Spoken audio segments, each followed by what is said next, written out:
Daniel Findling with Findling Law and thedivorceguy.com, and this is our webinar series on child custody in Michigan. This is a very complicated topic. There's a lot to bite off and chew here, as the proverbial saying goes, but we're going to take it in very basic steps. However, we're not going to forget about the details. The details are important. Of course, if you get confused and if you have questions, you can always call us. I place my phone number on the screen. And then at the end of the webinar, I provide you my additional contact information should you have additional questions. So let's get started and explore what child custody is. What is custody? One place that we can look at is the definition section of the Child Custody Act of 1970. But you're going to find that the definition section doesn't provide an answer. The statute tells us that you have to be advised of joint custody. It doesn't tell us what custody is. It says that the court must decide custody, but it really doesn't describe what we're talking about. Well, let's dig a little deeper and see what in fact custody is. And when we dig deeper, we're going to find that custody is made up of two components: legal custody and physical custody. Let's explore them both. So what is legal custody? Well, we turn to the Child Custody Act of 1970, and it describes legal custody as important decisions affecting the welfare of the child. Let's distinguish between legal custody, or important decisions, with routine decisions. There's no need to seek concurrence of the other party or have an award of legal custody if it's a routine decision, like what time is bedtime tonight, or what clothes are we going to wear to school tomorrow. When the child is in your custody, when you're exercising parenting time, routine decisions are yours. Now, most parents share legal custody in virtually every case. It's a rare exception that we see an award of sole legal custody. Maybe in circumstances when the parties cannot agree on anything ever will we see an award of sole legal custody. When we recognize that in virtually every case there's going to be an award of joint legal custody, the question arises, what happens if you cannot agree? Well, what are the major decisions that we see that people cannot agree upon? There's healthcare decisions. Oftentimes, and what we're seeing in the news now, is maybe one parent wants to immunize, another parent doesn't want to immunize. Choice of school decisions. Maybe you want to change the school of the child for whatever the reason may be. Domicile, where you want to live. Maybe you want to move more than 100 miles, which is the requirement. If you're moving less than 100 miles, you don't need to seek court concurrence or concurrence of the other party. But if you're moving more than 100 miles, you do. Other major legal decisions. Well, if there's a dispute, the court will decide. It's called the Lombardo hearing, and you present evidence to the judge, and when mom and dad or parents cannot agree on a major decision affecting the welfare of the child, the court will intervene and make the decision for you.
Although this webinar really doesn't focus on parenting time, we should at least discuss what parenting time is. It describes when the child is going to spend time with mom and when the child is going to spend time with dad. And there's two key learnings. If the parents can agree on parenting time, the court's going to order it, unless there's a really good reason not to. And the other key learning is that a child has a right to parenting time with both parents, unless there's a really good reason why. And the statute provides, unless there's clear and convincing evidence that it would endanger the child's physical, mental, or emotional health. So now that we understand that custody or physical custody dealt with the majority of parenting time, and parenting time dealt with the frequency by which a parent spends time with the child, a preliminary question that needs to be asked in a child custody dispute is, what are you trying to determine or modify? Are you trying to determine or modify custody or parenting time? And although by definition a parenting time is part of the Child Custody Act of 1970, modification of parenting time is different than a modification of custody. How? It's easier to modify parenting time than it is to modify custody. So I talk about here in this slide the legal test. The legal test is something called an established custodial environment. We're going to talk about this in the next slide. If the modification of time would alter the established custodial environment, it is a modification of custody. If the modification of time, whatever that case may be, either an initial determination of child custody or a modification of custody, or parenting time as the case may be, would not alter the established custodial environment, it is a modification of parenting time. Let's explore this a little further. Let's examine the established custodial environment. The Child Custody Act of 1970 provides a very specific answer, but I'm going to summarize it for us right now. The established custodial environment is, with which parent does the child look to for the regular necessities of life over an appreciable period of time? With which parent does the child look to for the regular necessities of life over an appreciable period of time? If the child looks to its mother or its father for the regular necessities of life over an appreciable period of time, that parent has an established custodial environment with the child. Now, a court may determine that an established custodial environment exists with both parents, one parent or neither parent. And that's important. And we're going to examine that a little bit closer in the next slide.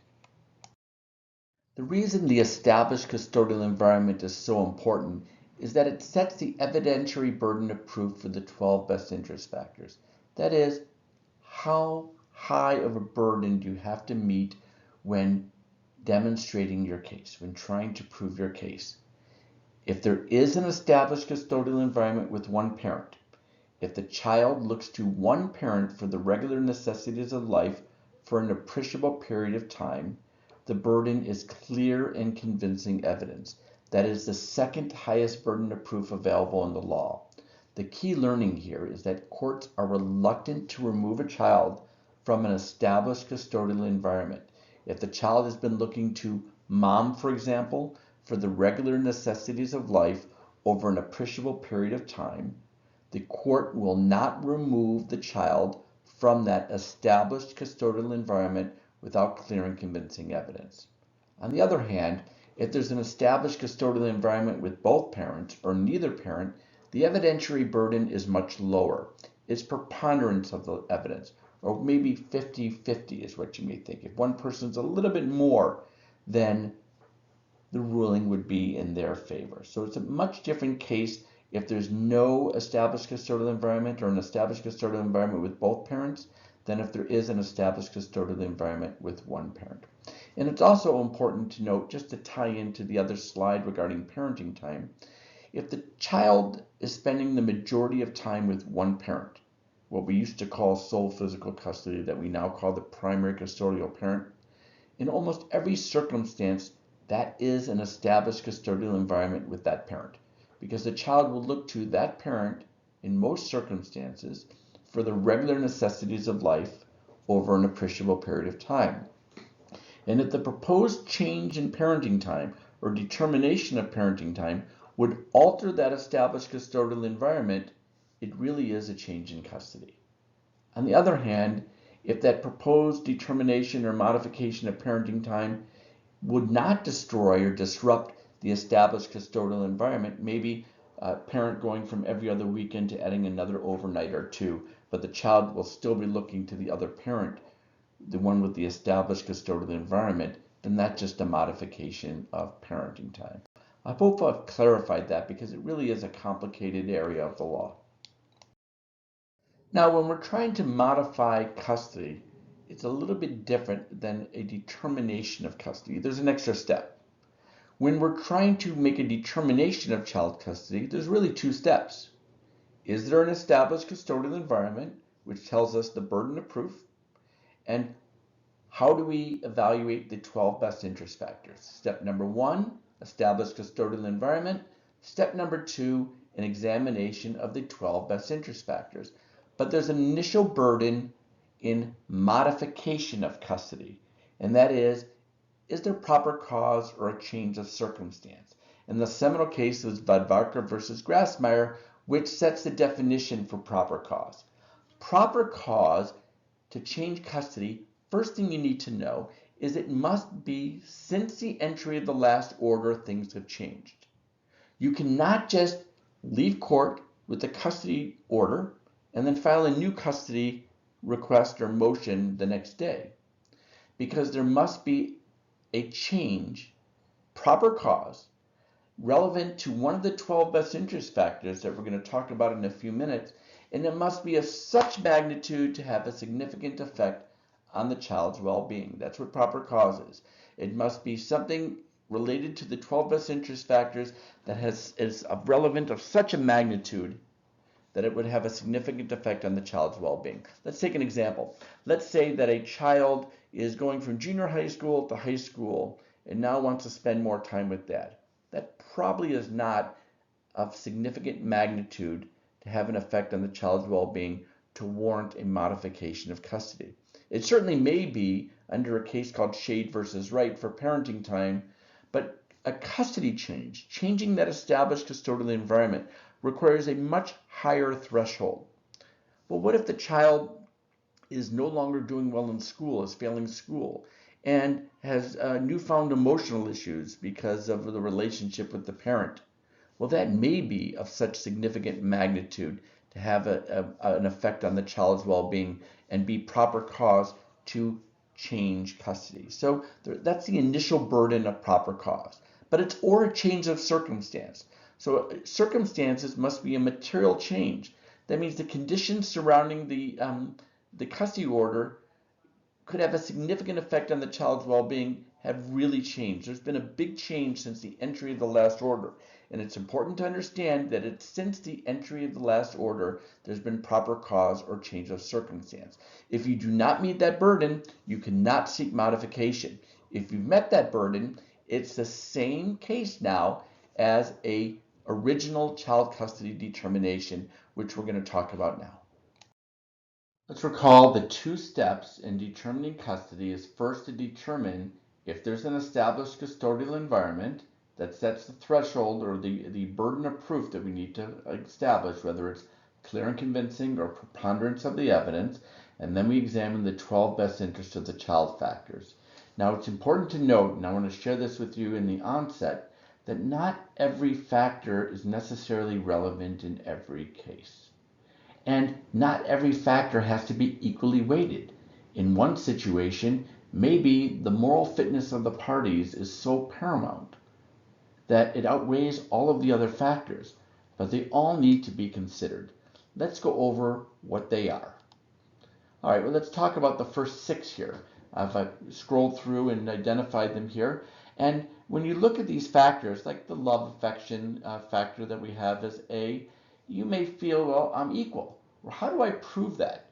Well, we do so with questions. Now, maybe you could employ, and sometimes I do employ, a private psychologist or PhD or psychiatrist to do testing to try to get objective data to support each and every one of these factors with MMP4 testing and Rorschach tests and so forth. But if you don't have that luxury, you may Ask questions like, describe your child's relationship with you. How do you know that your child loves you? What is your child's favorite food? With asking questions that not only express your love, but it express to the court and demonstrate to the court why that love exists and how deep is that love. Not just the feeling, but the thorough understanding of the child provides greater insight. And when we're looking at the capacity of the disposition of the parties to give affection, guidance, and educating the child in its religion or creed, well, do you go to church? Do you go to synagogue or your mosque? What religion are you? What religion is your spouse? Right? Do you regularly attend? Do they regularly attend? Whatever the case may be. How much time is spent in each activity? How does your spouse discipline the child? Right? How do you discipline the child? Here, once again, you're trying to ask questions to provide insight as to the factors rather than just saying this one supports me, this one supports them. The capacity of the disposition of the parties to provide the child with food, clothing, medical, and remedial care. A lot of people regarding factor C say, well, I'm the primary wage earner, I can do that. Well, that's not the case. That's what child support is for. That's the leveling field. But we may ask questions like, what is your salary? What is your work history? How long have you been in the job?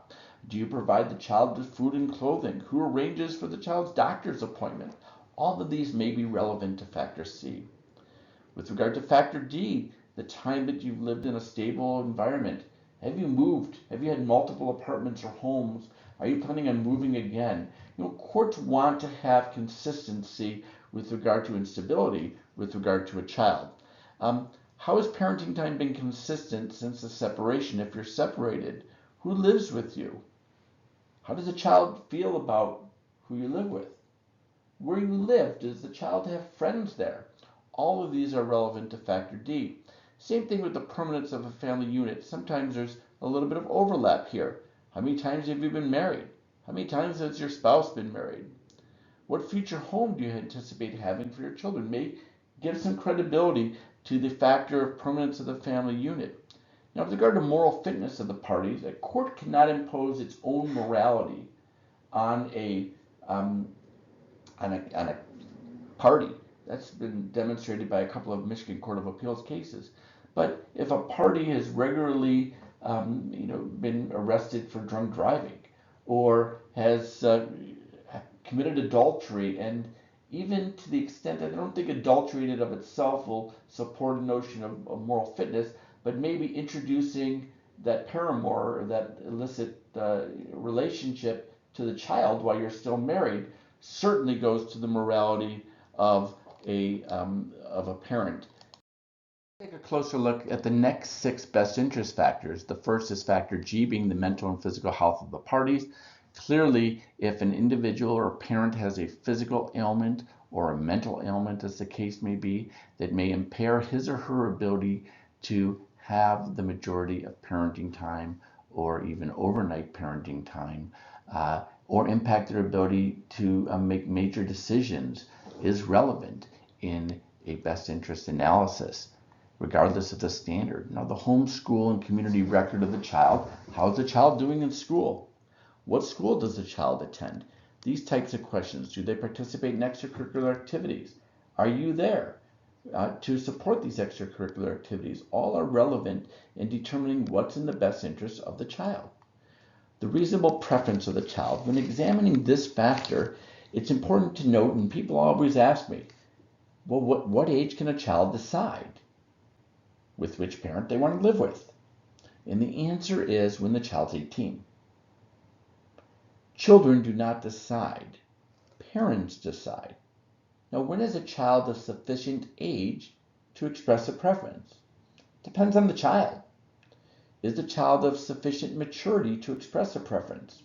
A court will take a child's preference into consideration. Now, certainly the older the child is, a 17-year-old or a 16-year-old, or in some cases a 15-year-old, may be given more weight than a 7-year-old or a 6-year-old in terms of his or her preference, the child's preference. Now, out of all 12 factors, I think factor J is probably the most important factor. And I think factor J is so important that it summarizes all of the other factors. The willingness and ability of the parties to facilitate and encourage a close, continuing parent-child relationship between the child and the other parent. A parent that says, your mom or your dad is no good, or ask your mom, or puts the child in the middle and continuously is arguing and disparaging the other parent, it is never in the best interest of the child to do so. In fact, when you look at all of the other factors, a lot of them could be summed up in this factor J. Parties that are able to cooperate and encourage a relationship with the other parent typically agree on child custody.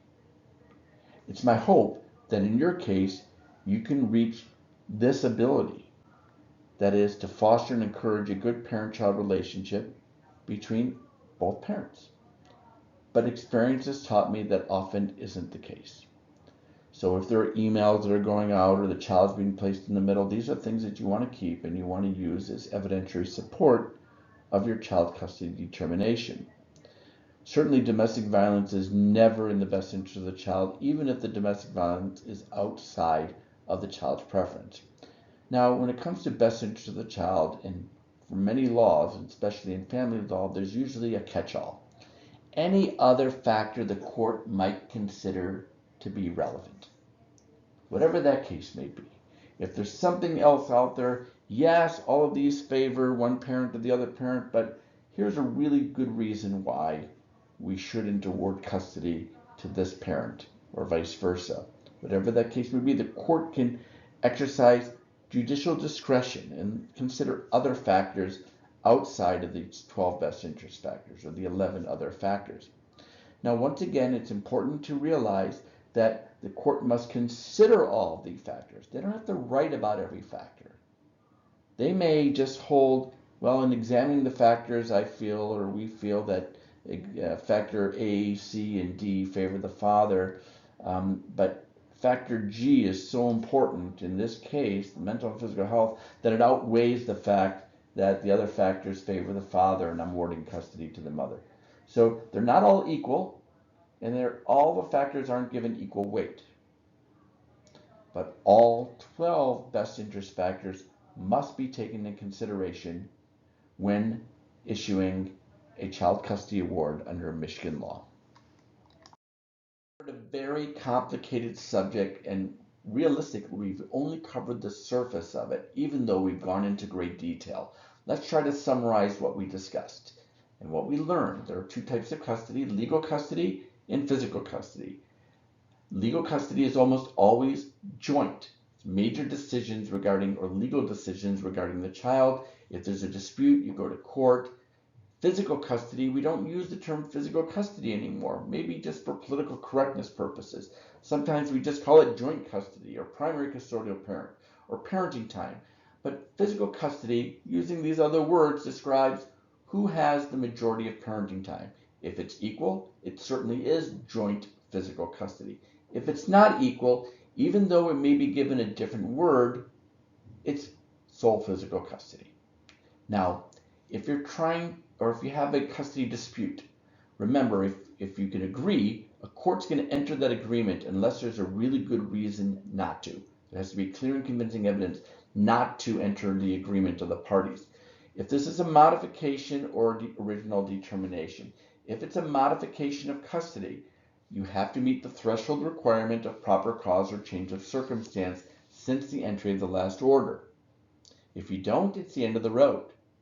All right? If the court makes that determination that there's proper cause and change in circumstance, or if this is an original determination, custody hasn't been decided for, the first question is there an established custodial environment? To which parent does a child look to for the regular necessities of life over an appreciable period of time? If there's an established custodial environment with one parent, the burden of proof is clear and convincing evidence. If there's an established custodial environment with both parents, the burden of proof is clear and convincing evidence. If there is not an established custodial environment, then the burden of proof is preponderance of the evidence, a much lower standard. Where clear and convincing is one of the highest burdens of proof, preponderance of the evidence is very low, maybe 51%. Maybe look at the scales of justice, think of it that way. Well, you have this burden of proof. What are you trying to prove? that it's in the best interest of the child, examining the 12 best interest factors to modify custody, or if it's an original determination, to award custody to you. Well, we've covered a lot, and it's inevitable that you're going to have questions.